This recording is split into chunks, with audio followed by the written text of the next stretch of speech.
Well, let me tell you what happened on our street last month. You know me, I'm not one to gossip.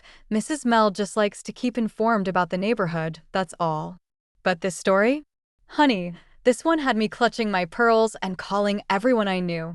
Pour yourself a cup of tea, because what I'm about to tell you will have your jaw on the floor.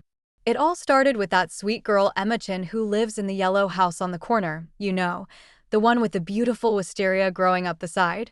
She's been there about 3 years now, works at that accounting firm downtown. Lovely girl, always waves when she walks her dog. And what a dog! A beautiful golden retriever named Biscuit. Now, I know it's an odd name, but Emma told me once at the mailbox that she'd had him since she was 12. Her grandmother named him because his fur was the exact color of her famous buttermilk biscuits. Isn't that precious? Emma had been dating this fellow Marcus for about 2 years. Marcus Sullivan, tall, works in IT, drives that silver Toyota. I never quite warmed to him, if I'm being honest. Something about the way he'd park crooked in their driveway, or how he'd never make eye contact when I'd wave from my garden. My Herald always said I was being judgmental, but a woman knows these things. A woman knows. Anyway, that Friday morning, October 25th, I remember, because it was the day before the Johnsons' Halloween party, I was out front watering my roses when I saw Marcus loading up his car. Big duffel bag, cooler, the works. He saw me watching, I wasn't staring, just happened to notice, and actually waved for once. "Morning, Mrs. Mel," he called out. "Heading up to Santa Barbara to help my brother move." "Oh, how nice," I said, though something felt off. Why was he being so friendly all of a sudden? "Emma going with you?" "Nah, she's got work. Back Sunday night." I watched him drive off at 7:23 a.m. precisely. I happened to check my garden timer right then. Emma left for work about 20 minutes later, giving Biscuit a big hug on the porch like she always did before leaving. Such a devoted pet parent. Now, here's where it gets interesting. Around 11 a.m., I was having my mid-morning coffee on the front porch. The doctor says I need fresh air for my sinuses, when I saw Marcus's car back in the neighborhood. I thought maybe he'd forgotten something, but instead of going to their house, he parked 2 streets over by the Patterson's place. Very odd, I thought. I happened to need some eggs from the corner store just then, pure coincidence, so I took my usual route past the Pattersons. And wouldn't you know it, there was Marcus, calling to Biscuit who was in their backyard. That poor dog came running right to him, tail wagging. Dogs are too trusting, I always say. Marcus put Biscuit in his car and drove off. Now, I thought maybe Emma had asked him to take Biscuit somewhere, groomer, perhaps, though she usually took him to Pampered Paws on Saturdays. But then I remembered, Marcus was supposed to be halfway to Santa Barbara by now. I mentioned this curious incident to my neighbor Dolores when she came by to borrow some sugar that afternoon. Dolores, bless her heart, has a memory like a steel trap and reminded me about that time 6 months ago when Marcus had made that comment at the block party. You remember, when Mr. Kim's new puppy was barking and Marcus said, loud enough for everyone to hear, "This is why I'm not a dog person. Too much hassle." Emma had laughed it off, but I saw her face. I saw it. The real drama started around 4 p.m. I was just settling in for my afternoon programs when my phone rang. It was Dolores, and she was practically hyperventilating. "Mel, you'll never guess who just called me. My nephew Bradley, you remember, the veterinary assistant at the emergency clinic on Maple Street? He says someone just brought in a golden retriever to be put down, and he thinks it might be Emma's dog." Well, I nearly dropped my phone. Dolores's nephew Bradley is a good boy, went to school with Emma, actually. Same university, lived in one of those shared houses that young people do nowadays. He'd recognized Biscuit immediately. "Did he say who brought the dog in?" I asked, though I had a sinking feeling I already knew. "A tall man, brown hair, driving a silver Toyota," Dolores said. "Bradley's trying to stall him, says he needs to check some paperwork or something. He took a video of the security footage on his phone. Mel, it's definitely Marcus." My blood ran cold. That poor Emma, at work, not knowing what that monster was trying to do. But here's where divine intervention comes in. Bradley had Emma's number from their university days. Brave boy called her right there from the clinic. I found out later from Emma herself what happened next. She was in the middle of a meeting when Bradley called. The poor dear excused herself, thinking someone was hurt. When Bradley told her, she apparently went white as a sheet. Her boss, seeing her distress, let her leave immediately. She drove, and I don't recommend this, she drove like a bat out of hell to that clinic. 90 in a 60 zone, she told me later, tears streaming down her face. She burst through those clinic doors like an avenging angel. But Marcus was already gone. He'd gotten spooked when Bradley kept stalling and left, saying he'd come back later. But Biscuit was safe. Bradley had hidden him in the back, told Marcus he needed to prepare the dog. Emma collapsed right there in that waiting room, holding Biscuit and sobbing. Bradley showed her the security footage he'd recorded on his phone, clear as day, Marcus in the same blue button-down and khakis he'd left in that morning. Now, most people would have called Marcus right then and there, screaming bloody murder. But our Emma? She's smarter than that. She knew she needed a plan.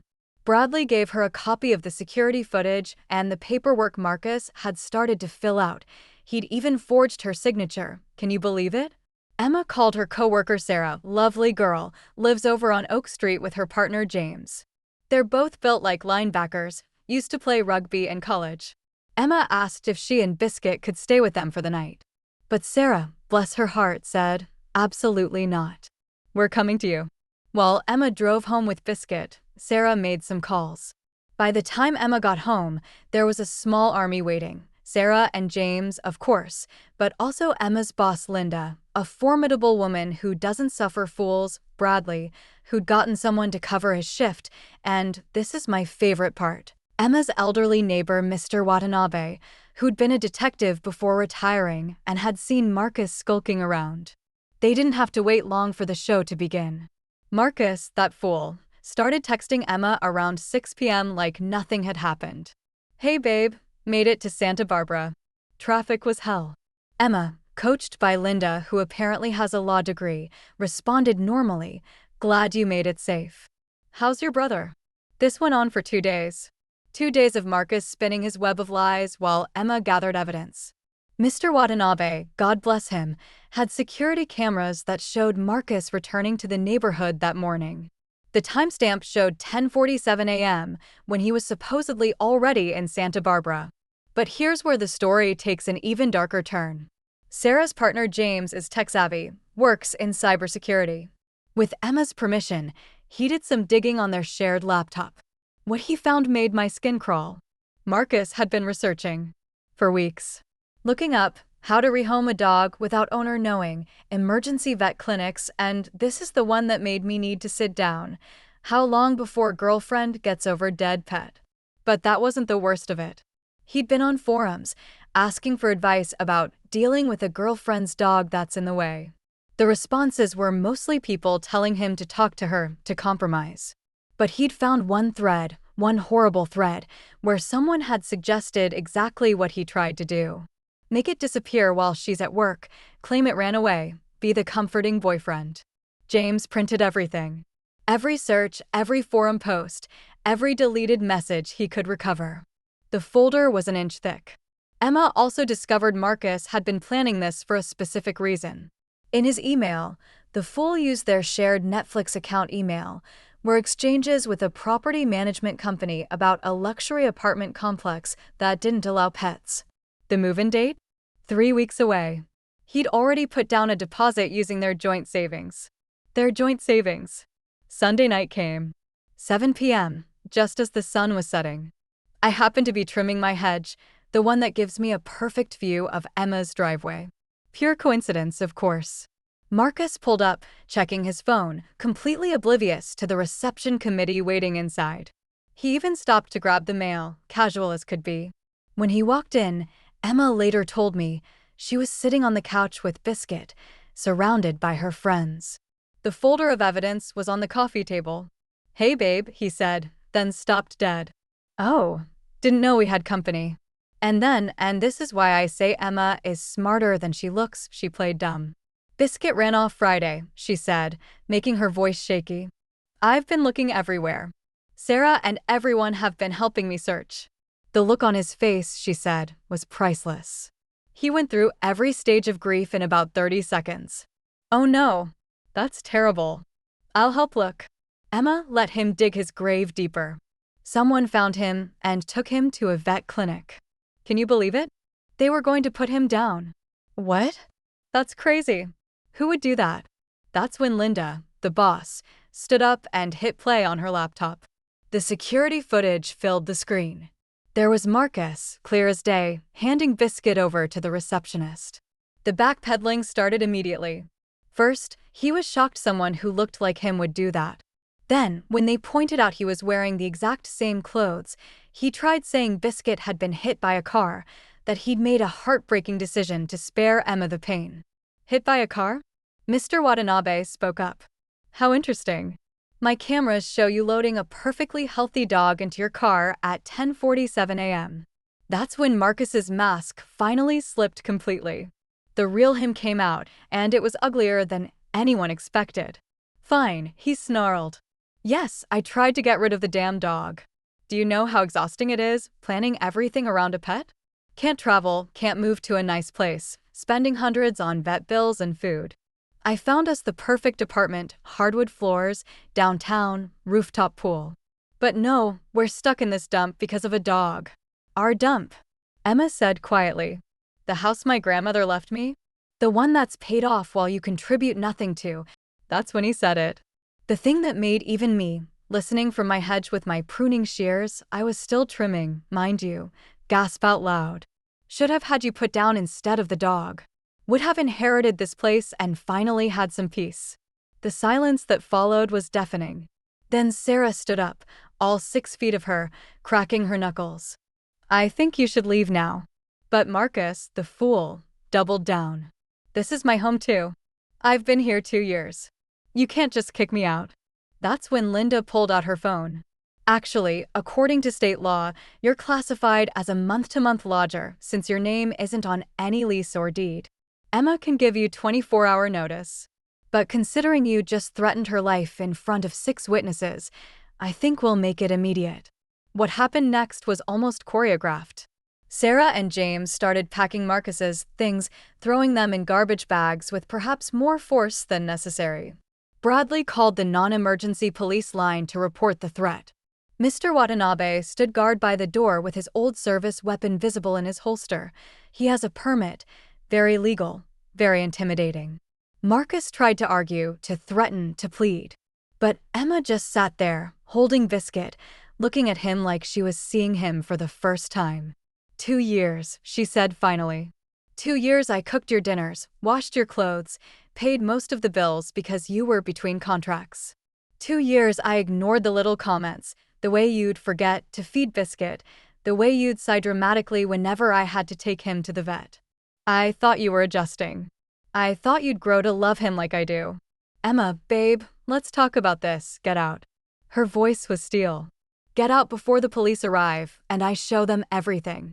The forged signature, the conspiracy to commit fraud, the death threat. Get out. He left with 3 garbage bags of belongings and his tail between his legs. But not before trying one last manipulation. You'll regret this. No one will love you like I do. Sarah actually laughed at that. Thank God for that.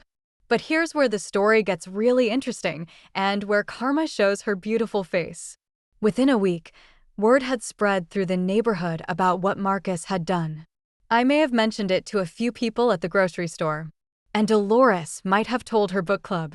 And Linda definitely told her professional network. Small town, you know how it is. Marcus found out the hard way that his new luxury apartment? The property manager was Linda's sorority sister from college. His application was mysteriously denied. His IT contracting firm? They got an anonymous tip about some unethical behavior, complete with screenshots of him bragging on forums about overcharging clients.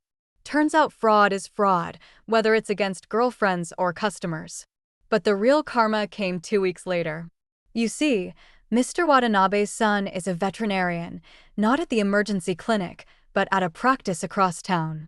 He put out word to every vet clinic in a 50-mile radius about what Marcus had tried to do, complete with his photo from the security footage. So imagine Marcus's surprise when his new girlfriend's cat, oh yes, He found some poor girl on a dating app within days, suddenly needed emergency surgery. Every clinic in town was mysteriously booked solid or not taking new patients. He had to drive 2 hours to find a vet that would see them. The girlfriend, wondering why they had to go so far, did some Googling. She found his name on a local community Facebook page where Emma's story had been shared hundreds of times. That relationship lasted exactly one more day. His job dried up. Turns out Linda's network is extensive, and IT contractors who forge signatures aren't in high demand. His brother in Santa Barbara, mortified when he learned the truth, told him not to bother visiting anymore. Even his gym revoked his membership after several members complained they didn't feel safe working out near someone who could do that to an innocent animal. Last I heard, Marcus was living in a studio apartment 3 towns over, working at a call center, and driving a beat-up Honda because he had to sell the Toyota to make rent. Every dating profile he makes gets reported by locals who recognize him. He can't even get a coffee in town without someone whispering, "That's the guy who tried to kill his girlfriend's dog." But here's the beautiful part, the part that makes me believe in happy endings. Emma flourished. Without Marcus draining her emotionally and financially, she got promoted at work. She renovated her grandmother's house, the dump Marcus complained about, into a stunning home. She installed a beautiful fence and a doggy door for Biscuit, who now has the run of the place. Sarah and James became regular visitors, and their own dogs became Biscuit's best friends. Bradley started dating Emma's cousin after meeting her at a Biscuit-survived party. Even Mr. Watanabe adopted a senior dog from the shelter, inspired by the whole ordeal. And Emma? 6 months later, she met someone at the dog park. A veterinarian, actually not Mr. Watanabe's son, a different one. Dr. Michael Park, who just moved to town and had 2 golden retrievers of his own. I watched their first meeting from my front window. I was cleaning the blinds, purely coincidental. Biscuit ran right up to his dogs, and they all started playing. Natural as could be. They've been married 2 years now. The wedding was in Emma's backyard, the one Marcus called a dump. It was beautiful, with fairy lights and flowers everywhere. And yes, all 3 dogs were in the wedding party.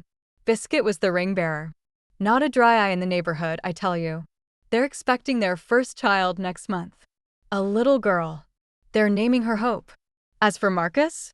Last week, I heard through the grapevine Dolores's cousin works at the call center that he'd tried to adopt a dog. Apparently, he'd finally realized that his dating life was dead in the water without a redemption arc. Thought he could post some photos with a rescue dog, claim he'd grown as a person. The shelter ran his name through their system. Guess whose photo popped up? That's right, the emergency clinic had filed a report with animal control about the attempted unauthorized euthanasia. He's blacklisted from every shelter and rescue in the state. He left town after that. Moved somewhere up north where nobody knows his story. But I bet it'll follow him. These things always do. You can't run from who you are, and Marcus? He showed us all exactly who he is. Sometimes I think about him, alone in some dingy apartment, microwaving another sad dinner, scrolling through social media and seeing Emma's happy family photos. I wonder if he realizes that he had everything: a loving girlfriend, a beautiful home, a loyal dog who would have loved him if he'd let it happen. He threw it all away because he couldn't see past his own selfishness. But mostly, I don't think about Marcus at all.